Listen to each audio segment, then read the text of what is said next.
अस्सलाम वालेकुम। Programme global review में भली कार मां जो मेज़बान इशफाक अहमद। नाज़रीन, अॼु जे प्रोग्राम में पाण ॻाल्हाईंदासीं इंडिया ऐं कैनेडा जे विच में शुरू थियल तकरार जे हवाले सां ऐं उन सां गॾोगॾु जेका जनरल असेंबली जो 78हों इजलास थियो आहे उन हवाले सां पाण ज़िक्र कंदासीं। कैनेडा ऐं इंडिया में जेको ही मामलात शुरू थिया आहिनि, इहे शुरू थिया आहिनि हिकु सिख अॻवान जे क़त्ल जे हवाले सां, जेको कैनेडा में क़त्ल थियो आहे। उन खां पोइ कैनेडियन जेके मुख़्तलिफ़ एजेंसियूं आहिनि उन्हनि पारां जॾहिं इन्वेस्टिगेशन कई वई त उन्हनि खे ख़बर पई त जेको आहे हरदीप सिंह खे क़त्ल कंदड़ शख़्स जेको हुयो उहो इंडियन एजेंट हुयो ऐं इंडिया जी जेका एजेंसी आहे उन्हनि जे चवण ते उनखे क़त्ल कयो वियो आहे। हरदीप सिंह जेको आहे उहो हिंदुस्तान में हलंदड़ हिकु अलहदगी पसंद तहरीक ख़ालिस्तान जो अॻवान सम्झो वेंदो आहे, जंहिंखे हिंदुस्तान मां निकिरी पंहिंजी जान बचाए कैनेडा में पनाह वरिती आहे ऐं उते उनखे क़त्ल कयो वियो आहे। ॿिन्ही मुल्कनि में हिन वक़्तु कशीदगी जेका आहे उहा वधंदी पई वञे। ॿिए पासे आलमी अॻवाननि पारां इन ते तशवीश जो इज़हार कयो वियो आहे ऐं ख़ासि तौर ते अमरीका पारां चयो वियो आहे त भारत ते इन ॻाल्हि ते ज़ोर भरियो वियो आहे त हू कैनेडा सां इन ॻाल्हि ते ताउन करे त जीअं जेका इन्वेस्टिगेशन आहे उहा मुकमल थी सघे। पाण इन सूरत हाल ते ॻाल्हाईंदासीं त ॿिन्ही मुल्कनि जे विच में जेके लाॻापा आहिनि, तक़रीबन लखें जेके इंडियन आहिनि उहे कैनेडा में रहंदा आहिनि। कैनेडा जेको आहे उते पंजाबी ॿोली जेका आहे उहा ॿी ऑफिशियल ॿोली जेका आहे कैनेडा जी उहा उते अनाउंस थियल आहे। यानी जेके इंडियन ऐं पाकिस्तानी पंजाबी उते रहंदा आहिनि उन्हनि जे करे पंजाबी खे उन्हनि ॿी सरकारी ॿोली जो दर्जो ॾिनो आहे। इन अहिड़ी सूरत हाल में जॾहिं इंडिया ऐं कैनेडा जा हालात ख़राब थिया आहिनि त उते इंडिया में रहंदड़ जेके कैनेडा में रहंदड़ इंडियन आहिनि उन्हनि जो मुस्तक़बिल छा थींदो ऐं ॿिन्ही मुल्कनि जा लाॻापा कहिड़ो रुख इख्तियार कंदा। पाण इन सूरत हाल ते ॻाल्हाईंदासीं। साईं ज़फ़रुल्लाह शेख साहब अॻूणा सफ़ीर असां सां गॾु मौजूदु आहिनि। सर, वॾी महिरबानी प्रोग्राम में वक़्तु ॾियण जे लाइ। सर, ॿुधाइजो त ही इंडियन ऐं कैनेडियन जेको वज़ीर आज़म G20 इजलास में मुलाक़ात भी थी ऐं हिक ॿिए सां ॻाल्हियूं भी कयूं। जस्टिन ट्रूडो जो चवणु आहे त हुननि G20 इजलास में बि हरदीप सिंह जे क़त्ल जे हवाले सां नरेंद्र मोदी सां ॻाल्हि ॿोल कई आहे। पर हिन वक़्तु तव्हांखे मामलात कहिड़ो रुख इख्तियार कंदे नज़र पिया अचनि? बिस्मिल्लाह रहमान रहीम। महिरबानी अगरि तव्हां मूंखे इनवाइट कयो। एक्चुअली बहुत जेके रिपोर्ट्स अचनि थी पियूं ऐं हीअ सॼो जेको मामिलो आहे हाणे ऑफिशियली बाक़ाइदा कैनेडियन जेको आहे कैनेडियन प्राइम मिनिस्टर इन सां जॾहिं G20 जे इजलास में वियो आहे, रिपोर्ट्स इहो ई ॿुधाइनि थियूं त इहो मसइलो जे तव्हां बि ॿुधायो आहे त इन मसइले खे डिस्कस कयो वियो हो। ऐं वरी हाणे कैनेडियन प्राइम मिनिस्टर जेकॾहिं ॿिए बि इंटरव्यू में वियायो आहे त इंडियंस खे जॾहिं हिन मारियो वियो हुयो हिनखे जंहिंजो खून थियो पंहिंजो सिख लीडर जो, त उनजे लाइ इंडियंस खे पहिरियों ॿुधायो वियो ऐं सबूत बि ॾिना विया हुआ त हाणे हिन सबूत सॼा आहिनि, सभु शइ आहे। पर उन ते इंडियन को ख़ासि कैनेडियन प्राइम मिनिस्टर जे मुताबिक़ को एक्शन कोन खयो आहे, सीरियस न हुया। हाणे मामिलो जेको आहे तमामु सीरियस थी वियो आहे। ॿियो बि सिख शायदि मरी वियो आहे। हाणे चवण जो मक़सदु इहो आहे त हाणे मूंखे जेको लॻे थो त हीउ मामिलो छो अॻिते वधियो आहे, इन जो हिकिड़ो रीज़न ई थी सघे थो। ॾिसो, वेस्ट में या कैनेडा आहे या किथे बि आहे, उन्हनि सॼी जेकी अलक़ाइदा खां वठी जेकी वॉर सॼी विड़ी, उहा वॉर जेकी आहे अगेंस्ट टेररिज़म हुई। हाणे हू नथा चाहिनि त अहिड़े क़िस्म जूं टेररिस्ट एक्टिविटीज़ जेके आहिनि उहे हिननि जे मुल्कनि में वरी अचनि। हाणे कैनेडा आहे या अमेरिका जो तव्हां ज़िक्र कयो, अमेरिका छो थो चए इंडिया खे ज़ोर ॾिनो आहे त बाबा कोऑपरेट कयो इंडिया कैनेडा सां, इहो मसइलो हल कयो, हिन खे ॿुधायो या इन्वेस्टिगेशन ॿुधायो त इहो वाकई सच आहे या कूड़ आहे। सो ओवरऑल चवण जो मक़सदु इहो आहे त कैनेडा इनखे हाई प्रोफाइल ते इन करे खणी विया आहिनि त मतां इहो टेररिज़म हाणे वरी इहो फैलजंदो असांजे मुल्कनि में, जेको हो नथा चाहिनि। छो जो ॻाल्हि इहा आहे त हीउ जेको हाणे इंडिया जेको आहे उहा सॼी दुनिया खे ख़बर आहे ऐं कलभूषण जी तव्हांखे पाण ख़बर आहे, हिन जो सर्विंग नेवल ऑफिसर आहे जेको अञा ताईं पाकिस्तान जे क़ैद में आहे। उन क्लियरली बाक़ाइदा एडमिट कयो आहे त इंडियन रॉ जेकी आहे उहा बलूचिस्तान में ॿी लिखे ॿियनि खे पाकिस्तान में कराचीअ में, मां पाण हुनजो इंटरव्यू सॼो ॿुधो हुयो त बाक़ाइदा रॉ जेकी आहे इन में इन्वॉल्व आहे। इन में कोई शक न आहे त अफ़गानिस्तान जॾहिं हुयो ऐं जॾहिं उते हुया त कम अज़ कम इंडियन रॉ एजेंट्स जेके आहिनि उतां ऑपरेट कंदा हुया।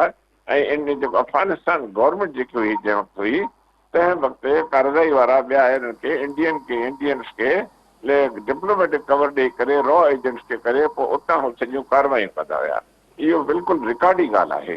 हाणे जेको आहे मामिलो जेको हिन खां पोइ इंडिया जेको आहे ॿियो तव्हांजो हुनजी इंटरनल जेके हालतूं आहिनि उहे सभिनी खे ख़बर आहे त RSS ऐं हिंदुत्व उहे सभु शयूं जेके थी रहियूं आहिनि, माइनॉरिटी सां जेको थी रहियो आहे, कश्मीरी सां जेको ज़ुल्म थी रहियो आहे ऐं हेतिरियूं एट्रोसिटीज़ थियूं आहिनि, त इहे सभु शयूं दुनिया हाणे ॾिठियूं आहिनि। त मूंखे लॻे थो इंडिया तमामु ॾाढो वीकर विकेट ते अची विया आहिनि ऐं हुननि खे इहो ॿुधाइणो पवंदो त वाकई जेको आहे छो इंडिया जेको आहे न टेररिस्ट एक्टिविटीज़ में बिल्कुलु जेको आहे उन में इन्वॉल्व आहे। हाणे इहा शइ असांजे पंहिंजे प्राइम मिनिस्टर जेको हाणे वियो आहे उते उन उजागर कई आहे ऐं ॻाल्हायो आहे हिन ते बाक़ाइदे।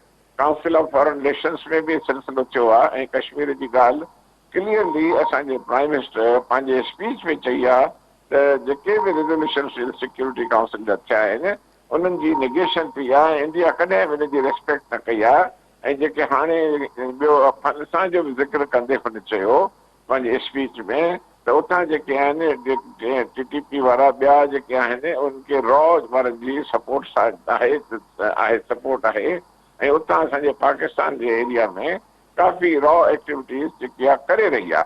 त इन करे उहे चाहिनि था हुन क्लियरली चयो त असां इंडिया सां चाहियूं था सुठी वर्किंग रिलेशनशिप हुजे, पर हीअ ॻाल्हि हाणे वञे थी वधंदी।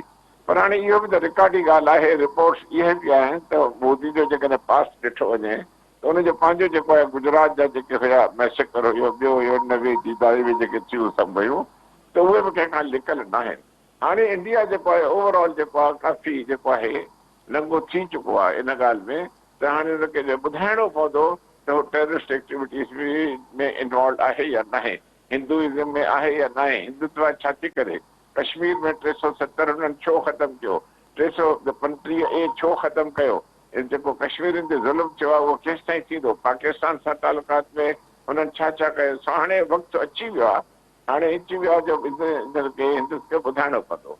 हाणे अचूं था प्राइम मिनिस्टर जी स्पीच जेकी मुंहिंजे लिहाज़ खां प्राइम मिनिस्टर जी स्पीच ॾाढी सुठी बैलेंस्ड ऐं वेल ड्राफ्टेड सुठी स्पीच हुई ऐं प्राइम मिनिस्टर तमामु सुठे नमूने में हर पॉइंट खे कवर कयो। सभ खां पहिरियों हुननि ज़िक्र कयो जेको आहे तमामु वॾो क्लाइमेट चेंज जो कयो ऐं ॿुधाई त उनजे क्लाइमेट चेंज जो असरु पाकिस्तान ते तमामु बुरो पियो हुयो ऐं $60 बिलियन खां वधीक असांजो नुक़सानु थियो हुयो ऐं जिन मुल्कनि असां सां कमिटमेंट कई अनफॉर्चुनेटली काफ़ी उन्हनि पैसा असां वटि न आया आहिनि, उहे पेमेंट ॾिनी वञे त असां थोरो पंहिंजो इकोनॉमी खे अॻिते वधायूं। उनजे करे असांजी इकोनॉमी खे काफ़ी वॾो धचको पहुतो। ज़फ़र साहब, तव्हां शायदि पाकिस्तानी निगरान वज़ीर आज़म जी ॻाल्हि पिया कयो। मूंखे प्रोग्राम जे आख़िरी समय ते अचिणो आहे। मूंखे हिते इंडियन ऐं कैनेडियन जे हवाले सां इहो पुछणो आहे त जॾहिं का अहिड़ी कंहिं बि ॿिनि मुल्कनि में सूरत हाल अहिड़ी पैदा थींदी आहे त सभिनि खां पहिरियां उन्हनि जे सफ़ीरनि खे या उते जेके जीअं कैनेडा में इंडियन जेको अमलो हुयो या सफ़ीर हुया उन्हनि खे मुल्क ने जेको आहे बदर छो कयो वेंदो आहे, इन जी रीज़न छा आहे ऐं इन जा मतिलबु सफ़ारती लिहाज़ सां इनखे कीअं ॾिठो वेंदो आहे? असां डिप्लोमेट्स जेके आहिनि जॾहिं हुते हूंदा आहिनि सफ़ारत खाने जा माण्हू जेके हूंदा आहिनि त उहे उन्हनि खे एक्सपेल त तमामु एक्सट्रीम सर्कमस्टांसिस में कयो वेंदो आहे। जीअं हाणे थियो आहे, जीअं कैनेडियन जेको आहे उते डिप्लोमेट खे जेको अंडर कवर कमु करे रहियो रॉ जो एजेंट हुयो बिल्कुलु उनखे हुननि मुल्क मां लेकाली ॾेई छॾी ऐं उन्हनि खे वरी रिटेलिएट करे वरी कंहिं जेको इंडियंस ते वरी उन्हनि खे उतां जो कैनेडियन हिकिड़ो डिप्लोमेट कढी छॾियो। अच्छा, अहिड़ी तरह पास्ट में बि काफ़ी थी चुको आहे। जीअं हाणे कंहिं वक़्त में बांग्लादेश 9 रूसी डिप्लोमेट्स ॿाहिरि कढी छॾिया हुया, अहिड़ी तरह वरी रूसी वरी उन्हनि कढिया हुया। ईअं असां बि कंदा आहियूं। यानी इहा एक्टिविटी तव्हां जेको सुवालु पुछो आहे उहो जॾहिं का बि हिकिड़ो को बि डिप्लोमेटिक जेको एजेंट यानी मक़सदु जेको एम्बेसी में कमु थो करे जेकॾहिं उन्हनि जे कंट्री जे इंट्रस्ट जे ख़िलाफ़ु कमु कंदो आहे त उतां जी हुकूमत उहा एक्शन खणंदी आहे ऐं उन डिप्लोमेट खे एक्सपेल कयो वेंदो आहे। उनखे असां चवंदा आहियूं persona non Greta. Persona non Greta माना अनडिज़ायरेबल पर्सन, हितां हलियो वञे। इहो हिकिड़ो फॉर्मेट आहे जेको आहे। त हिन केस में बि ईअं ई थियो आहे ऐं हाणे त वीज़ा ॾियण बि बंदि करे छॾिया अथऊं। हाणे ॻाल्हि कैनेडा ऐं इंडिया जे विच में तमामु ॾाढी सीरियस थींदी थी वञे ऐं मां सम्झां थो त Canada J prime minister in करे हिनखे सीरियसली कयो आहे त हुन चयो जेकॾहिं हिन दफ़े असां एक्शन न खयोंसीं त इंडिया जा रॉ जा एजेंट जेके आहिनि असांजे सॼे मुल्क में रहंदो वधीक टेररिस्ट एक्टिविटीज़ कंदा ऐं अहिड़ी तरह ॿिया वेस्टर्न कंट्रीज़ ऐं अमेरिका वञी करे ज़ोर ॾिनो आहे त इहे जेके कैनेडा में पहुची चुका आहिनि त इहे टेररिस्ट जेके आहिनि रॉ जा एजेंट जेके आहिनि अमेरिका में पहुची वेंदा।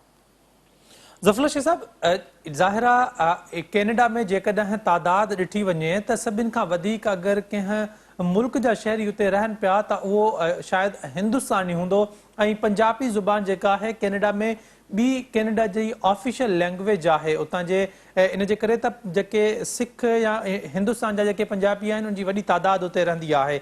जॾहिं ॿिन्ही मुल्कनि जी सूरत हाल अहिड़ी आहे, तव्हां सम्झो था त अॻियों स्टेप इहो बि थी सघे थो त उन्हनि खे कैनेडा मां निकाली ॾिनी वञे या अहिड़े क़िस्म जा हालात थी सघनि था, तव्हां सम्झो था?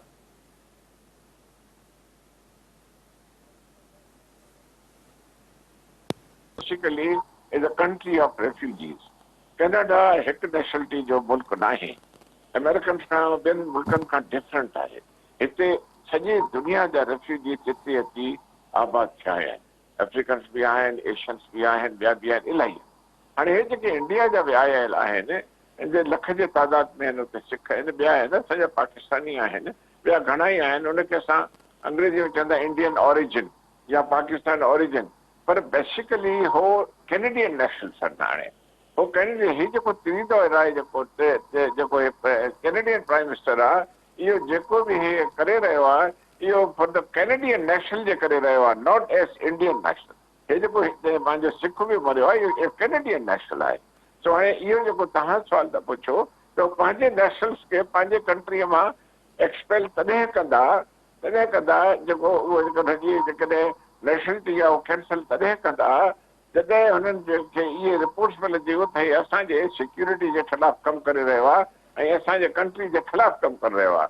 इहे एक्सट्रीम शयूं जेके आहिनि इहे पोइ एक्शन्स थींदा आहिनि। हे आहे डिप्लोमेटिक लेवल ते थियो आहे, यानी जेको इंडिया जो सफ़ारती मिशन हुते आहे उन्हनि मां हिकु मेंबर रॉ जो आहे, उन इहो कमु कयो आहे सॼो। उहा रिपोर्ट्स हिननि खे मिली आहे ऐं कैनेडियंस ऐं इंडियंस खे ॿुधायो आहे। ज़फ़र शेख साहब, हाणे इन मामले खे जेकॾहिं ॾिसिजे त इहे मामला नॉर्मली थींदा आहिनि या ही कुझु एक्स्ट्रा ऑर्डिनरी इशू थियो आहे ऐं इहो आख़िर अंजाम इन जो इशू जो कीअं थींदो? ज़ाहिर हिंदुस्तान इहा ॻाल्हि एक्सेप्ट न कंदो त हा असांजे एजेंट हिकु सिख अॻवान खे हुते क़त्ल कयो आहे ऐं कैनेडा वटि ज़ाहिर सबूत हूंदा, उन्हनि पहिरियां इन्वेस्टिगेट कयो हूंदो, हू पंहिंजे सबूतनि ते क़ाइमु आहिनि, हेॾां हिंदुस्तान पंहिंजी ज़िद ते क़ाइमु आहे, त पोइ इहो मामिलो अॻिते कीअं वधंदो? मामिलो इहो थी वेंदो त कोई बि का ॻाल्हि न थींदी आहे। इहा कॾहिं कॾहिं ॻाल्हियूं जेके आहिनि हिन में बिटरनेस जॾहिं शुरू थींदी आहे त मुल्कनि जा लाॻापा पाण में ख़राब थींदा वेंदा आहिनि। हाणे हुन में छा थींदो, यानी वीज़ा आहिनि, वीज़नि ते असरु पइजी वेंदो। को बि कैनेडा जेको आहे थी सघे थो कंहिं इंडियंस खे आईंदा अचणु कोन ॾींदा, नंबर 1। नंबर 2 जेके हुनजो सफ़ारती मिशन आहे उनजे बाक़ाइदे उन्हनि खे हिकु हिकु शइ चेक कई वेंदी त हे कंहिं जेको आहे एंटी स्टेट एक्टिविटी में इन्वॉल्व त न आहिनि। जे हिकिड़ो रॉ जो एजेंट हाणे थियो उन्हनि खे ॿाहिरि कढंदा, उन्हनि खे पर्सोना नॉन ग्राटा कंदा। जेको उन खां पहिरियों हो असांजे डिप्लोमेटिक में डिमार्शे बि ॾींदा आहिनि, फुराईंदा आहिनि त बाबा तव्हांजो माण्हू हे कमु करे रहियो आहे, हे कयो आहे, उहो कमु हिननि कयो आहे। ऑलरेडी प्राइम मिनिस्टर कैनेडियन चयो आहे त हुननि प्रूफ बि ॾींदा आहिनि। इहो फॉरेन ऑफिस जे थ्रू ई थींदो आहे सभु कुझु, को डायरेक्टली कोन मोकिलींदा आहिनि PM office to PM office. हे सभु मिनिस्ट्री ऑफ फॉरेन अफेयर्स जे थ्रू थींदो आहे। त जेके लाॻापा जेके आहिनि मुल्कनि जा उहे ॾींहों ॾींहों वेंदा आहिनि, ख़राबु थींदा। हाणे उहो ख़राबु थींदा, जंग जी हालात त कोन थींदी आहे, पर टेंशन्स ऐं फ्रिक्शन्स विच में एॾियूं अची वेंदियूं आहिनि जो कहिड़े वक़्तु जंग बि थी सघे थी। पर हाणे जंग त हाणे कोन थींदी कैनेडा ऐं इंडिया जे विच में, पर हालत एसि ताईं पहुचंदा हुन में 3 शयूं इन्वॉल्व थींदियूं। हिकिड़ो त जेको वापारु आहे उन्हनि ते सैंक्शन्स लॻी सघनि थियूं, उनजे माण्हुनि जे नौकरियुनि ते सैंक्शन्स लॻी सघनि थियूं, उन जा इम्पोर्ट्स एक्सपोर्ट्स ते काफ़ी असरु पइजी सघे थो, उन जा इंडिया जा माण्हू जेके हूंदा उन्हनि जी नौकरियूं कोन ॾींदा, उनजी स्क्रूटी थींदी, इंडिया जा माण्हू ईंदा उनखे वीज़ा कोन ॾींदा कैनेडियन वारा। इहे जन बेसिकली जेको लॉस ते आहे उहो इंडिया ई रहंदो ऐं कैनेडा खे छा थींदो। कैनेडा हिकिड़ो सॼो तमामु सुठो मुल्क आहे, पर मां सम्झां थो त हिन दफ़े जेकी टेररिस्ट एक्टिविटी आहे जेको इंडिया बाक़ाइदे जेको रिपोर्ट्स जे मुताबिक़ लॻे थो त बिल्कुलु इन्वॉल्व आहे ऐं इन में कोई शक बि न आहे। इन मुंहिंजो ख़्यालु आहे त हाणे तालुकात खे सुधरंदा कोन न। तव्हां वारी ॻाल्हि आहे मञी थो त कॾहिं बि कोई कोन, त असां न कंदासीं। हाणे कलभूषण जॾहिं फासायोसीं क्लियरली हुन कंफेशन कई अॼु ताईं इंडियंस कोन मञियो आहे त न न न न इहो न आहे ईअं। पर चवण जो मक़सदु इहा असांजे विच में त 4-5 जंगियूं ऑलरेडी थी चुकियूं आहिनि। मां सम्झां थो त कैनेडा ऐं इंडिया जो मामलो जेको आहे इहो एसि ताईं कोन रहंदो, इहो अॻिते वधंदो हलंदो कंदो। इंडिया ख़्वाब थो ॾिसे त असां सिक्योरिटी काउंसिल जा परमानेंट मेंबर थींदासीं, पर उहो चवंदा आहिनि त मथे हिकिड़ो लॉ ऑफ नेचर बि हिकिड़ो कमु कंदो आहे अलाह जे तरफ़ां। त चवण जो मक़सदु इहा आहे त मां सम्झां थो हुनजे हुन खां अहिड़ियूं अहिड़ियूं ग़लतियूं थींदियूं थियूं। सॼे दुनिया में उहो टेररिस्ट एक्टिविटी फैलाए रहिया आहिनि। अफगानिस्तान हिकिड़ो ग्लेयरिंग एग्ज़ाम्पल आहे, उते हुनजा माण्हू रॉ जा एजेंट जिते किथे आहिनि।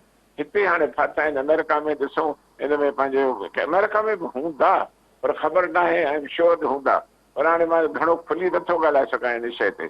ऐं ज़फ़र शेख साहब, इन हाणे इशू ते आख़िर में मूंखे इहो ॿुधाइजो त ज़ाहिरा पाकिस्तान बार बार इहा ॻाल्हि कंदो रहियो आहे। कुलभूषण यादव खां पहिरियां बि पाकिस्तान इहा ॻाल्हि कई आहे त इंडियन इन्वॉल्वमेंट असांजे मुल्क में रही आहे, उहा दहशतगर्दी जी सूरत में रही आहे, उहा जेका मज़हबी नफ़रत आहे उन खे स्प्रेड करण जी सूरत में रही आहे। पर पाकिस्तान जो जेको नैरेटिव आहे उहो इंटरनेशनली एक्सेप्ट कोन थींदो हुयो, उन खे एतिरी पज़ीराई कोन मिलंदी हुई।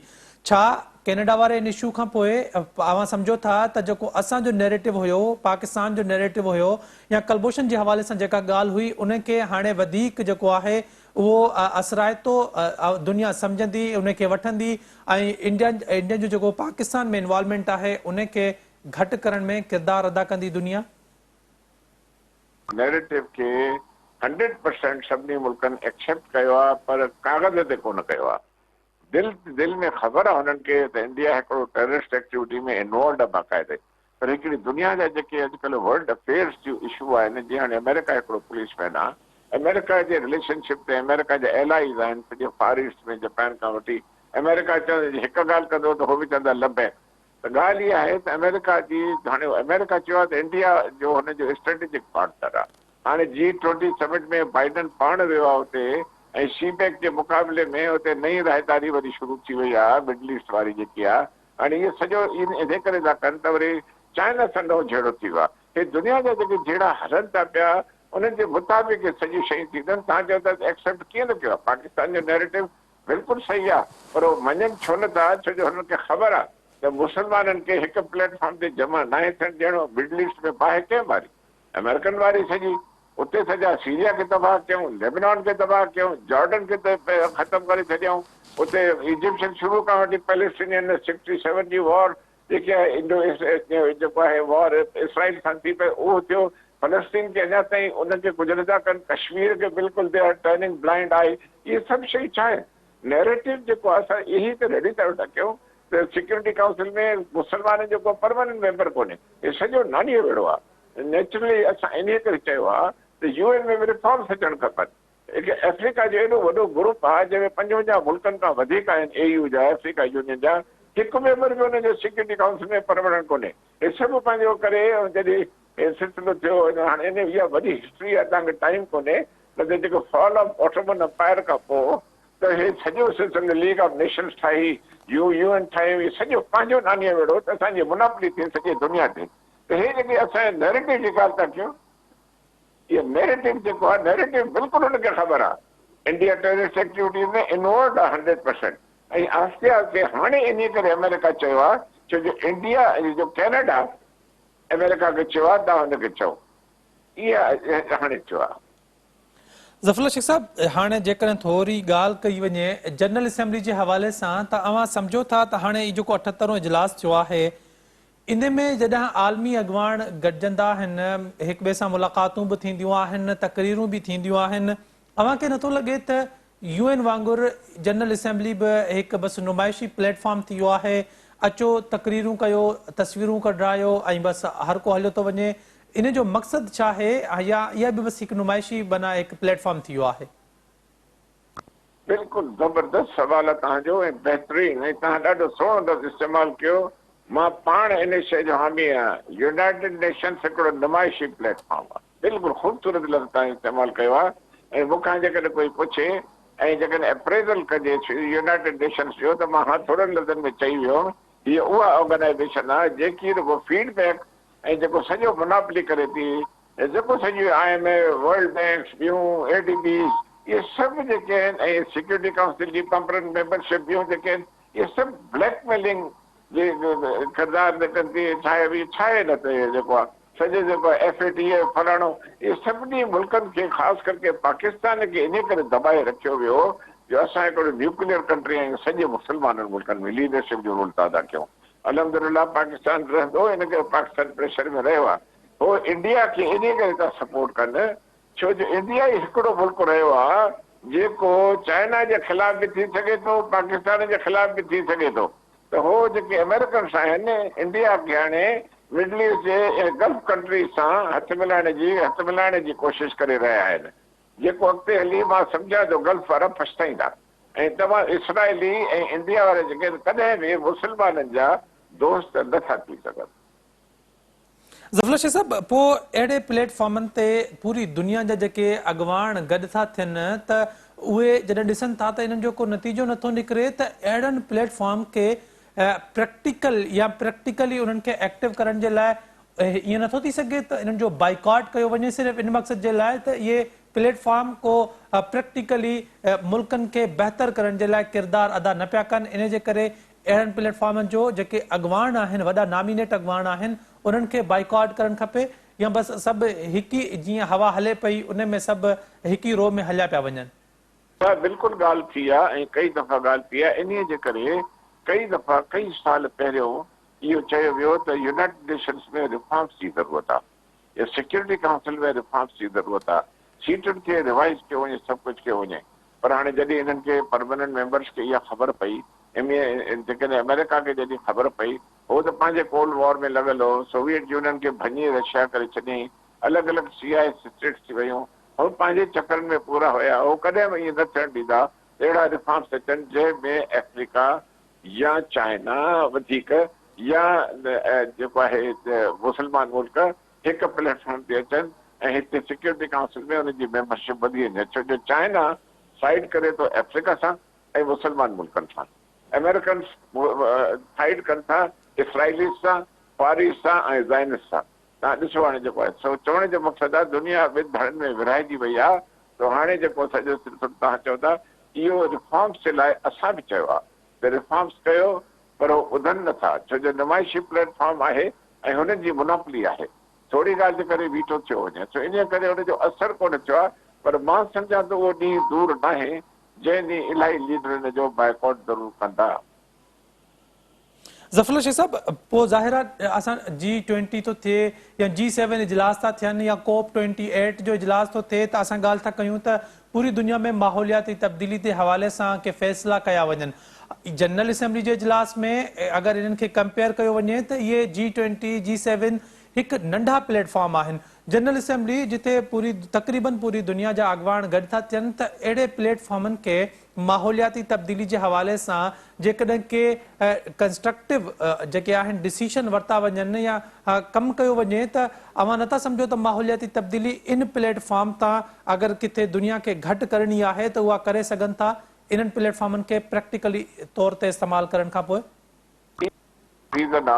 जो यूनाइटेड नेशंस मां नंढा मुल्क जेके आहिनि ग़रीब मुल्क जेके आहिनि ख़ासि करके अफ्रीका जा मुल्क जेके आहिनि एशिया जा मुल्क इलाही आहिनि जंहिंमें असां बि आहियूं ॿिया आहियूं नंढा नंढा विच धरा मुल्क आहिनि उहे हितां नथा निकिरनि छो जो हुन में छा था कनि जेके स्ट्रांग मुल्क आहिनि वॾा वॾा अमेरिका ऐं हुन जा जेके आहिनि रशिया चाइनीज़ सॼा जिन जी मुनाफ़ी आहे उहे जेके आहिनि उहे छा आहे त थोरो थोरो टुकुर ॾींदा था रहनि जे ढुक पाणी थियो प्यासो त आहियूं असां ढुक पाणी जो ॿ ढुक ॾींदा पूरो पेट कोन भरींदा थोरो मानी जो टुकुर बि ॾींदा पोइ हो छा आहिनि त हुनजूं नंढियूं नंढियूं जेके काउंसिल्स आहिनि रीजनल ग्रुप्स आहिनि उन्हनि में असांखे थोरो थोरो फ़ाइदो ॾेई था छॾनि हलो बाबा हेॾी बि 4 पैसा ॾेई छॾियो IMF जेका थोरो बाबा ख़ैरात पाकिस्तान खे ॾेई छॾियो हलो बाबा वर्ल्ड बैंक आहे तव्हां थोरी शागिर्दनि खे ॾेई छॾियो इन्हीअ जे करे जेके नंढा मुल्क आहिनि उहे चवनि था जेकॾहिं असां सफ़ा बाइकॉट कंदासीं त दुनिया मां बाइकॉट थींदा हुननि अहिड़े क़िस्म जो सिस्टम ठाहे छॾियो आहे यूनाइटेड नेशंस ऐं हुनखे सब्सिडियरी एजेंसी चवंदा आहियूं हुनखे यूनिसेफ थियो एकोसॉक थियो ॿिया UNDP छा खोड़ आहिनि हुन एॾी ॼार विछाए छॾी आहे डिप्लोमेटिकली जो हुन मां नंढा मुल्क ॿाहिरि निकिरी कोन था सघनि इन करे ओवरऑल रिफॉर्म्स जी ज़रूरत आहे पर हाणे इहे सभु मुल्क जेके आहिनि हिकु प्लेटफॉर्म ते त कोन ईंदा सभु अफ्रीका वारा बि कोन ईंदा सभु एशिया वारा बि न ईंदा हर को मुल्क चए यार जेकॾहिं मां निकितुमि त पोइ त मां बुख मरी वेंदुसि सफ़ा। हाणे कुझु एड मिले त थिए त WHO वारा कुझु माण्हू वञनि था हुते, पोइ थोरो थोरो इहो जेको आहे ढुक पाणी इहो ॾींदा था वञनि। इन करे न फ़िलहाल न निकिरंदा। ज़फ़रुल्लाह शेख साहब, आख़िर में इहो ॿुधाइजो त हिते जेके तक़रीरूं थियनि थियूं, वॾा वॾा लीडर अची तक़रीरूं था कनि, मिसाल तौरु जीअं क़ौमी असेंबली में को तक़रीर थो करे त साम्हूं स्पीकर वेठो आहे या ॿुधण वारा वेठा आहिनि, ॿिए पासे हुकूमत हूंदी आहे जेका ॿुधंदी आहे ऐं उन ते अमल कंदी आहे या उनखे रिजेक्ट कंदी आहे। त जनरल असेंबली में थियल तक़रीरूं या तजवीज़ूं या सवाल जेके आहिनि केरु ॿुधंदो आहे ऐं उन ते अमल कराइण जे लाइ उहे का टीम मौजूदु आहे, को मेज़बान मौजूदु आहे, या ईअं ई बसि दुनिया खे ॾेखारण लाइ तक़रीरूं कयूं वेंदियूं आहिनि? जो इजलास सेप्टेंबर में थींदो आहे, उनमें सभु लीडर ॻाल्हाईंदा आहिनि, अची पंहिंजो व्यू पॉइंट पेश कंदा आहिनि। जंहिं पार्लियामेंट में कोई बि अची पंहिंजो हेॾां बेंचिस कनि या अपोजिशन कनि, हर को पंहिंजो व्यू पॉइंट कनि था। उन ते जेको आहे पंहिंजो स्पीकर जेको आहे उन फ़ैसिलो ॾींदो आहे, न ॾींदो आहे। हाणे हिते यूनाइटेड नेशंस में कोई हिकिड़ो माण्हू फ़ैसिलो कोन ॾींदो आहे, ही यूनाइटेड नेशंस आहिनि। इन जी कंट्रीब्यूशन जेके कनि था वेठा, हे जेके सभु सब्सिडियरी एजेंसियूं जंहिंमें एड वग़ैरह ॾियनि था, UNDP फलाणा, इहे वॾा मुल्क पैसा था ॾियनि। पोइ पाकिस्तान कंट्रीब्यूट कोन कंदो आहे, इहे हो कंट्रीब्यूट इन करे था कनि त भाउ नंढनि नंढनि मुल्कनि खे थोरो टुकुर ॾींदा रहो, जे न ॾींदव त यूनाइटेड नेशंस मां इहे निकिरी वेंदा। इहे पंहिंजी ॿी का ऑर्गेनाइज़ेशन ठाहींदा। त चवण जो मक़सदु इहो आहे त उते जेके हाणे असांजी व्यू पॉइंट हर को पेश करे थो न। हाणे असां वियासीं, असां पंहिंजो व्यू पॉइंट पेश कयोसीं, सभिनी डिप्लोमेट्स रखियो। हाणे जे इंडिया जो कैनेडा जो थियो, प्राइम मिनिस्टर ॻाल्हायो, क्लाइमेट चेंज थियो, प्राइम मिनिस्टर ॻाल्हायो। त कुझु न कुझु दुनिया में ही जेकी नरड़ी दुनिया आहे, जेके मसाइल थियनि था, ह्यूमन राइट्स जा वायलेशन्स आहिनि, क्लाइमेट चेंज जा मसाइल आहिनि, इकोनॉमिक जा मसाइल आहिनि, उहे बि उते पंहिंजो व्यू पॉइंट लीडर्स पेश कनि था। सॼी दुनिया अमीर मुल्कनि जी त न आहे न, त नेचुरली इंटरडिपेंडेंस त आहे न। हाणे असां भला US एड ते डिपेंड कंदा आहियूं न, ॿियनि जी मुल्कनि जी, चाइना जी एड ते डिपेंड कयूं था न। छो जो असांजे इलाही मुल्कनि में त का पाणी बि कोन्हे। हाणे अफ़गानिस्तान आहे लैंड ऑफ कंट्री आहे, पाणी कुझु बि कोन्हे, ॿी समुंड कोन्हे, का शइ कान्हे विच ते। त नेचुरली हर मुल्क ॿिए मुल्क खां मदद घुरे थो। त हाणे उन में छा आहे त उन सिलसिले में ॾाढो ॾुखियो आहे त यानी कोई उनमें एक्शन थिए या UN टुटे या ॿी का शइ थिए। हा, उन में रिफॉर्म्स अची सघनि था पिया, पर इहो सिलसिलो हलंदो भाऊ ॾाढो ॾाढो आहे। पोइ अंग्रेजी में कहावत आहे न, माइट इज़ राइट, जंहिंजी लिट उनजी में।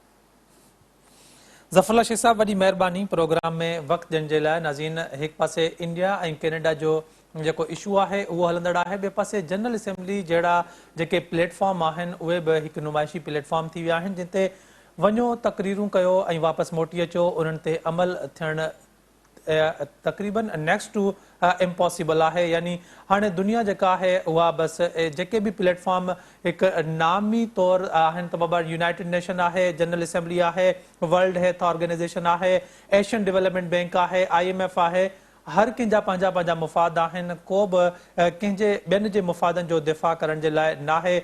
जनरल असेंबली जो इजलास थियो, उन में बि मुख़्तलिफ़ दुनिया जे जेके अॻुवाणनि पारां तक़रीरूं कयूं वियूं, पर इहो यकीन सां चई सघिजे थो त उन ते अमल थींदे असांखे कॾहिं बि नज़र कोन ईंदो। अॼु जे प्रोग्राम में एतिरो ई। पंहिंजे मेज़बान इशफ़ाक़ अहमद खे ॾींदा इजाज़त। अल्लाह हाफ़िज़।